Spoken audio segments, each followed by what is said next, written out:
IISER এর তরফ থেকে নতুন নিয়োগ বিজ্ঞপ্তি জারি হয়েছে।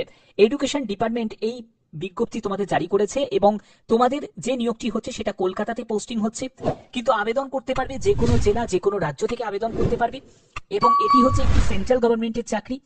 তো যারা যারা আবেদন করতে ইচ্ছুক তারা অবশ্যই বলবো ভিডিওটাকে শেষ পর্যন্ত দেখো, কারণ এই ভিডিওর মাধ্যমে তোমাদের কিভাবে ফর্ম ফিল আপ করতে হবে, কি কি ক্রাইটেরিয়া থাকছে, সম্পূর্ণ ডিটেলস ইনফরমেশন প্রোভাইড করব।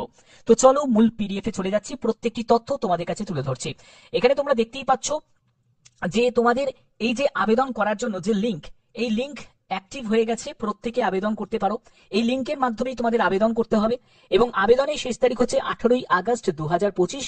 এডুকেশন ডিপার্টমেন্টের তরফ থেকেই তোমাদের এই নোটিফিকেশনটা জারি হয়েছে, যেখানে আইআইএসইআর কলকাতাতে তোমাদের পোস্টিং হচ্ছে। ওকে, এখানে তোমাদের আর কি কি বলা হচ্ছে, তোমাদের যদি কোনো কোয়ারি থাকে তাহলে অবশ্যই তোমরা তোমাদের মেল আইডিটা দেখতে পাচ্ছ, এই মেল আইডিতে তোমরা মেল করতে পারো।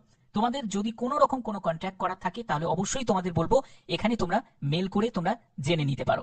তোমাদের বিজ্ঞপ্তি জারি হয়েছে Indian institute of science education and research কলকাতার তরফ থেকে, যেটা government of India, ministry of education. দেখতে পাচ্ছ যে ডিস্ট্রিক্ট নদিয়া, ওয়েস্ট বেঙ্গল। ওকে, এখানে দেখো তোমাদের কোন পোস্টের জন্য কি কি যোগ্যতা প্রয়োজন। যারা যারা তোমরা অফিসার স্কেলের পোস্টের জন্য আবেদন করবে তাদের মাস্টার ডিগ্রি তোমাদের যোগ্যতা থাকতে হবে, অবশ্যই তোমাদের সায়েন্স ব্যাকগ্রাউন্ডে। এখানে সম্পূর্ণ ডিটেলসটা তোমাদের দেওয়া আছে এবং ওয়ার্ক এক্সপিরিয়েন্সের কথাও কিন্তু বলা হয়েছে, যদি থাকে তাহলে অবশ্যই আবেদন করতে পারো। এছাড়া দেখো তোমাদের জব ডেসক্রিপশনে সম্পূর্ণ ডিটেলসটা দেওয়া আছে, তোমাদের কি টাইপের তোমাদের কাজ করতে হবে সেই ডিটেলসটাও তোমাদের এখানে দেওয়া আছে। এর পরবর্তী হচ্ছে তোমরা যারা যারা তোমরা ম্যানেজার পোস্টের জন্য আবেদন করবে, এই ম্যানেজার পোস্টের জন্য তোমাদের 50,000 টাকা প্রতি মাসে তুমি বেতন পাবে। 18 থেকে 45 বছরের মধ্যে তোমার বয়স হতে হবে এবং তোমাকে হোটেল ম্যানেজমেন্টে যদি তোমার ডিগ্রি করা থাকে তাহলে আবেদন করতে পারবে এবং 2 বছরের এক্সপিরিয়েন্সের কথাও বলা হচ্ছে। এবার তোমাদের অনেকের প্রশ্ন জাগে যে স্যার 18 বছর কি করে বলে। 18 বছর বলা হয় ভোটের অধিকার অনুযায়ী, কারণ একজন ক্যান্ডিডেটের যদি ভোটাধিকার হয়ে যায় সে তখনই আবেদন করতে পারে যে কোনো সরকারি ক্ষেত্রে। তো তার জন্যই 18 বছরটাকে ন্যূনতম বয়স হিসাবে রাখা হয়, কারণ তারাও জানে যে 18 বছরে কারুর এক্সপিরিয়েন্স বা 18 বছরে কারুর গ্র্যাজুয়েশন এসব কখনোই কমপ্লিট হতে পারে না। ঠিক আছে, তো এখানে এই ন্যূনতম বয়সটা কিন্তু এর জন্যই রাখা হয় যে ভোটের অধিকার অনুযায়ী, কারণ ভোটাধিকার হলেই সেই কিন্তু কোনো গভর্নমেন্ট সেক্টরে অ্যাপ্লাই করতে পারে। ঠিক আছে, তো এই হচ্ছে তোমাদের সম্পূর্ণ মানে তোমাদের ব্যাপারটা ডিটেলস বললাম। এবং দেখো এই যে নিয়োগটি করা হচ্ছে সেটা একটা কন্ট্রাকচুয়াল ভিত্তিতে নিয়োগ করা হচ্ছে, যদি তোমাদের পারফরমেন্স ভালো হয় তাহলে সেক্ষেত্রে সেটা কিন্তু এক্সটেন্ড করতে পারে। ভারতীয় নাগরিক প্রত্যেকে আবেদন করতে পারো, যে কোনো জেলা যে কোনো রাজ্য থেকে আবেদন করতে পারো। সম্পূর্ণ রুলস এন্ড রেগুলেশন এগুলো তোমাকে ফলো করেই আবেদন করতে হবে। আবেদন মূল্য কিছু তোমাদের লাগছে না, এগুলো মোটামুটি এখানে কোনো রকম আবেদন মূল্য লাগছে না। মেল ফিমেল বোথ ক্যান্ডিডেটই আবেদন করতে পারবে, আলাদা করে কিন্তু ভাগ করা নেই যে শিডিউল কাস্টের জন্য কত, তারপরে শিডিউল ট্রাইবের জন্য কত, এরকম কিন্তু আলাদা করে ভাগ করা নেই ভ্যাকেন্সি। এবং দেখো তোমাদের আবেদন করতে গেলে প্রপার ওয়েতেই আবেদন করতে হবে। কোনো রকম ভাবে তুমি যদি ভুলভাল তথ্য দিয়ে আবেদন করো তাহলে সেই আবেদন কিন্তু তোমাদের রিজেক্ট হয়ে যাবে।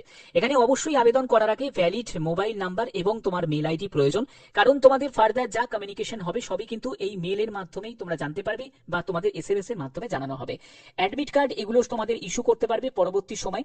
এবং তোমাদের এখানে বলে রাখি কোনো রকম রিটিন এক্সাম পসিবিলিটি আছে, কোনো রিটিন এক্সাম কিন্তু হবে না, সরাসরি তোমাদের ইন্টারভিউর মাধ্যমেই কিন্তু সিলেকশন হওয়ার সম্ভাবনা কিন্তু রয়েছে।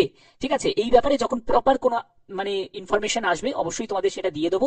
এবং দেখো ভ্যাকেন্সি এটা ইনক্রিজও হতে পারে অথবা ডিক্রিজও হতে পারে, তবে ইনক্রিজ হওয়ার সম্ভাবনা কিন্তু বেশি রয়েছে। এবার আবেদন কিভাবে করবে, আবেদন করার জন্য অ্যাপ্লাই লিঙ্কে জাস্ট ক্লিক করব। ঠিক আছে, এখান থেকে তোমাদের আবেদন করতে হবে, যে দেখতেই পাচ্ছ Indian institute of science education and research কলকাতার তরফ থেকে।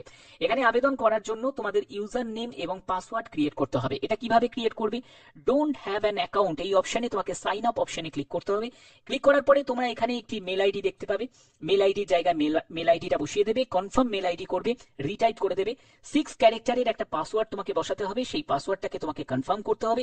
মোবাইল নাম্বার দেবে এবং তোমাকে এরকমই একটা ক্যাপচা ভেরিফিকেশন করে ক্যাপচা টেক্সটটা বসিয়ে দিয়ে সাইন আপ করতে হবে। এই হচ্ছে তোমাদের আবেদনের প্রসেস। যারা যারা আবেদন করতে ইচ্ছুক তারা অবশ্যই আবেদন করতে পারো, অল ইন্ডিয়া প্রত্যেক প্রার্থীরাই আবেদন করতে পারো। তোমরা জানো আমি প্রতিদিন বিভিন্ন আপডেটগুলো প্রোভাইড করে থাকি, ছোটখাটো যে কোনো আপডেট পাওয়ার জন্য অবশ্যই বলবো চ্যানেলটাকে সাবস্ক্রাইব করে রাখো, কারণ প্রত্যেকের জন্য খুবই গুরুত্বপূর্ণ আপডেটগুলো থাকে।